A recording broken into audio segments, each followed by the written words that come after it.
मेंढी पालन म्हणजे काय ते नक्की आज मी तुम्हाला सांगते।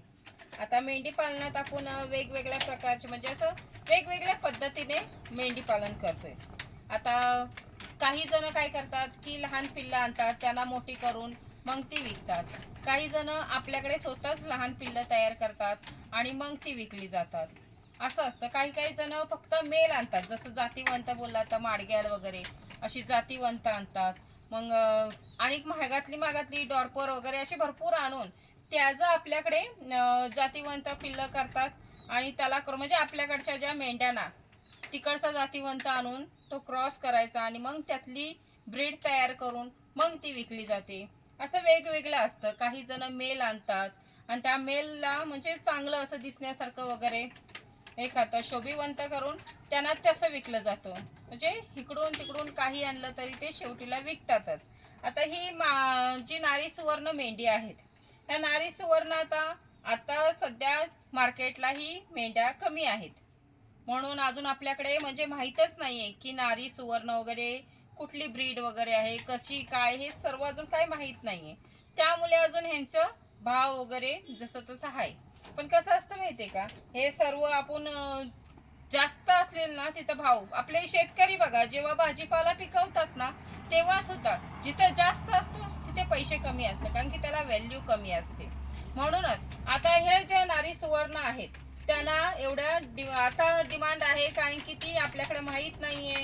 अजून असतेच ती माहीत पडेल, पण जेव्हा जेव्हा जास्त प्रमाणात माहीत पडेल प्रत्येकाकडे जेव्हा ही नारी सुवर्ण होईल त्यावेळेला आता ह्या नारी सुवर्णीची जी किंमत आहे ती सुद्धा ते तशीच राहणार आहे का, तर नाही, तर तीही किंमत कमी होणार आहे। कारण की त्या वेळेला ही जी नारी सुवर्ण जातीच्या मेंढ्या आहेत ते जास्त प्रमाणात असणार आहेत, सर्वांना माहीत असणार आहे, त्यामुळे मग तिचीही किंमत कमी होणार आहे।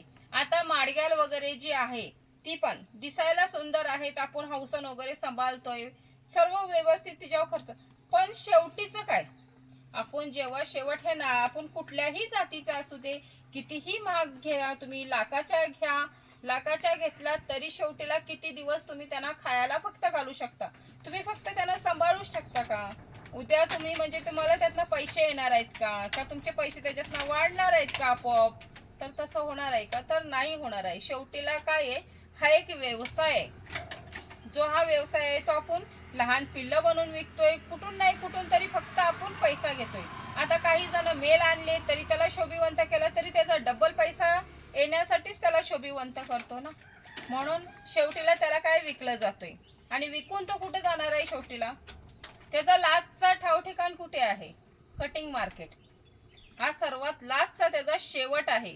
मग तो कितीही शोभिवंत असू दे आणि कितीही लाखाचा असू दे, किंवा ही नारी सुवर्ण असली तरीही आता ह्याची म्हणजे जी किंमत आहे ती कशामुळे आहे की ही अजून आपल्याकडे माहीत नाहीये आणि आपल्याकडे अजून कोणाकडे जास्त नाहीये, त्यामुळे ही जी अजून प्राइस पण तशी आहे।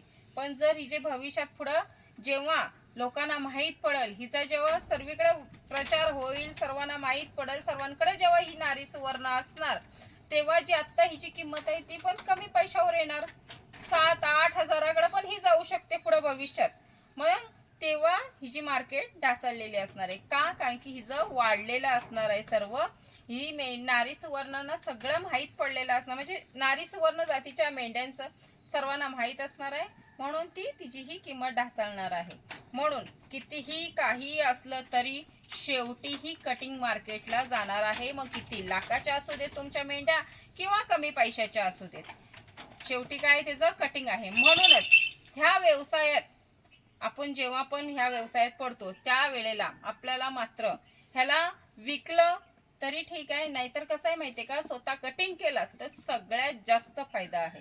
म्हणून ज्याला ही कटिंगचं परवडतंय आणि किंवा चांगल्या भावात विकणं वगैरे परवडतंय तेही चांगलं आहे, किंवा स्वतः कटिंग करा, स्वतः कटिंग करून विकाल तर ह्याच्यात फायदा आहे। नाही तर आपलं नुसतं असंच हे करत राहिलात ना, म्हणजे लक्ष नाही देणार, परत आपण कुठल्याही जातीच्या आणा आणि नुसतं त्याच्यावर खर्च करून तो आपल्याला पैसा येणार नाही, नाही तर तुम्ही कितीही महागाच्या मेंढ्या आणलात आणि त्याच्यावर फक्त जर खर्च करत राहिलात तर आपल्याला पैसा येत नसतो।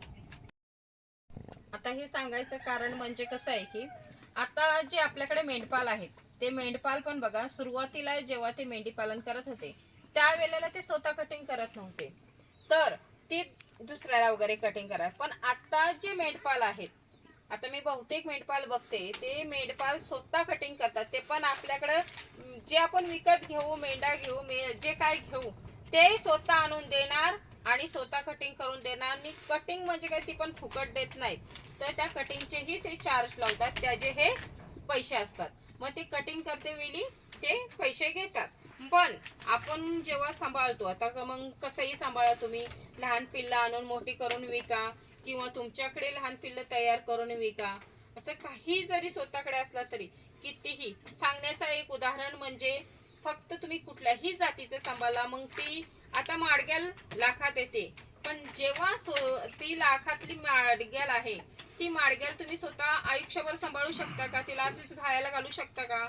तर नाही. तिचा वंशज तर वाढत राहणार, पण कसं आहे ना, की ती आपण फक्त ठेवू नाही शकत, तर तिला विकलं पाहिजे. मग विकते वेळी समोरचा व्यक्ती पण घेणारा तसा पाहिजे.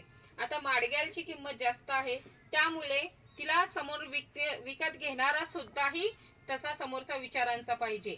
नाहीतर काय होतंय, आता ह्या पण नारी सुवर्ण आहेत, ह्या नारी सुवर्ण जरी विकायला गेलात तरी पण समोरचा व्यक्ती जो आहे तो घेणारा पण तसा पाहिजे. नाहीतर जर आपण कटिंग मार्केटला विकतो त्यावेळेला आपल्याला ह्याची प्राइस येणार आहे का? तर येणार नाही. त्यामुळे आपण कितीही खुराक द्या, तुम्ही कुठल्याही पद्धतीत तुमच्या कुठल्याही आणि शॉक मध्ये सांभाळून त्यांना कितीही काही करून सांभाळलात तरी शेवटीला कटिंग जातो. आता स्वतः कटिंग केला तर फायदा आहे, दुसऱ्याला कटिंग करायला दिला तर तो चार्ज मारणारच आहे. त्यामुळे स्वतः कटिंग करायला शिका. आणि कसं आहे माहितीये का, मी म्हणत नाही की नारी सुवर्णच असायला पाहिजे, कुठल्याही जातीचे असू दे, पण त्याला स्वतःला कटिंग आलं पाहिजे. नाही तर त्याने स्वतः मार्केटिंग केलं पाहिजे. तो स्वतः त्याने विकलं, आपली कितीही लाखाची असू देत, त्याने स्वतः विकलं त्या भावात तर ठीक आहे. आता समोरनं जर कटिंगवाला म्हणजे जे आपण विकतो कटिंगवाल्यांकडे, त्या कटिंगवाल्या जर आलेत आपल्याकडे विकत घ्यायला वगैरे, तर समजा आपल्या लाखाच्या मेंढ्या असल्या आणि त्याला मागतला आणि आपल्याकडे शेवटीला म्हणजे एखादी अशी होते की तिचं सर्व म्हणजे वय वगैरे संपल्यावर तरी तिला ठेवू नाही शकत ना, त्या वेळेला विकते वेळी जर त्याने तेवढे पैसे नाहीच दिले तर. आता आमच्याकडे एक उदाहरण म्हणजे एक बिटलचा, आता जे काही आमच्याकडे पहिले होते व्हिडिओ वगैरे पण बघितलेले होते, ज्यांच्याकडे पूर्ण बिटेलचा फार्म होतं, पण आता 5 वर्षानंतर आम्ही त्यांना कॉन्टॅक्ट केलेलं, स्वतः जाऊन बघितलेलं, त्यावेळेला मात्र त्यांच्याकडे बिटेलची एकही मेंढी या आपलं हे शेळी वगैरे काहीच नव्हतं बिटलचं. त्यामुळे ती त्यांच्याकडे पूर्ण जो शेड आहे खाली आहे, फक्त गवतावर चालू आहे. त्यामुळे की ही बिटलची जी प्राइस वगैरे आहे ती का त्याला परवडली नाही. ते महाग विकू शकत होता ना, पण नाही. शेवटीला आम्ही तिथून आलेलं होतं असंच खाली हात आलेला, का तिथं बघायला एक सुद्धा भेटलं नाही. तसंच उदाहरण आमच्या गावात बाजूला गावात पण आहे, ज्याच्याकडे बिटलचा हे आणलेला आहे, मेल आणलेला आहे, पण त्याच्याकडे त्यांना आणतेवेळी लहान पिल्लू आणला 40,000चा आणलेला, आणि आता मात्र त्याला 40 काय 10,000 सुद्धा कोण घेत नाहीये. कारण की कसं आहे माहितीये का, घेणारा पण व्यक्ती कटिंग करणारा जास्तीत जास्त किती देणार आहे. समजा एक अंदाज लावला तुम्ही तर 10,000 पकडा, आणि जर चांगला समजदार असेल, त्याचं वजन वगैरे असेल तर 15,000पर्यंत. पण नाहीच तर तो 40,000 आणलेला आहे. मग ते बाकीचे पैसे कसे तो कव्हर करणार आहे? नाही करू शकत, कारण की त्याला घेतच नाहीये तेवढ्या पैशात. जास्तीत जास्त 15, त्याच्या पुढे घेत नाहीयेत. मग ते 40,000चा जो आणलेला बिटलचा मेल आहे तो असाच आहे. ते शेवटीला तो विकू पण शकत नाही. पण कसं असतं माहिती का, प्रत्येकाचं काम नाहीये विकणं. ह्या व्यवसायात पडलं तर एक मात्र शिकलं पाहिजे की विकता आलं पाहिजे. आणि विकता ज्याला येत नाही ना, त्यानं ह्या व्यवसायात म्हणजे ना थोडा अभ्यास करूनच त्यानं ह्या पायरीवर चढलं पाहिजे.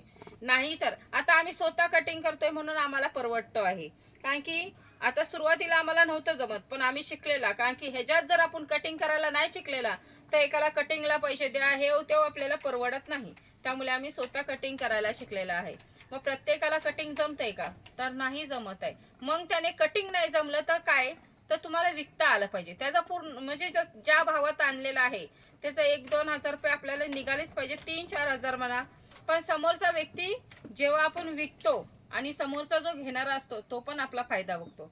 मग त्या वेळेला मात्र आपल्याला सेल करता आला पाहिजे. कटिंग मार्केटला जरी दिलात तरी कटिंगवाला पण नेतेवेळी 1-2 हजाराचा स्वतः फायदा काढणार आणि मगच त्या प्राणीला घेणार आहे. म्हणून हा सर्व विचार केला पाहिजे आणि हा सर्व विचार करूनच मग हे मेंढी पालन वगैरे जे आपले व्यवसाय आहेत ह्याच्यात उतरलं पाहिजे. आणि कसं आहे ना की म्हणजे आपण हे जे व्यवसाय करतोय तो व्यवसाय पुढे वाढण्यासाठी आपल्या पण हाताला 4 पैसे लागण्यासाठी हा माणूस प्रत्येक व्यवसाय असू दे तो कुठलाही व्यवसाय करते वेळी तो हाच विचार करतो की अरे या व्यवसायातनं मला 4 पैसे निघाले पाहिजेत. त्यावेळेलाच त्याची फॅमिली पण असते ना पुढे चालणारी. त्यामुळे ते 4 पैसे आपला फायद्याचा विचार करूनच हा व्यवसाय केला जातो. पण हा व्यवसाय करते वेळी आता मेंढी पालन असला किंवा शेळी पालन असला कुठलाही असला तरी त्याने स्वतः कटिंग करणं शिकलं पाहिजे. आणि स्वतः कटिंग नाहीच केलं तर मात्र त्याने सेल करणं शिकलं पाहिजे. कारण की कटिंग नाही जमलं तरी त्याने सेल जरी चांगल्या भावात केलं तरी त्याच्या हाताला 4 पैसे होऊ शकतात. आणि जर ह्यातलं काहीच जमलं नाही तर मात्र तिथं फेल होणार आहे.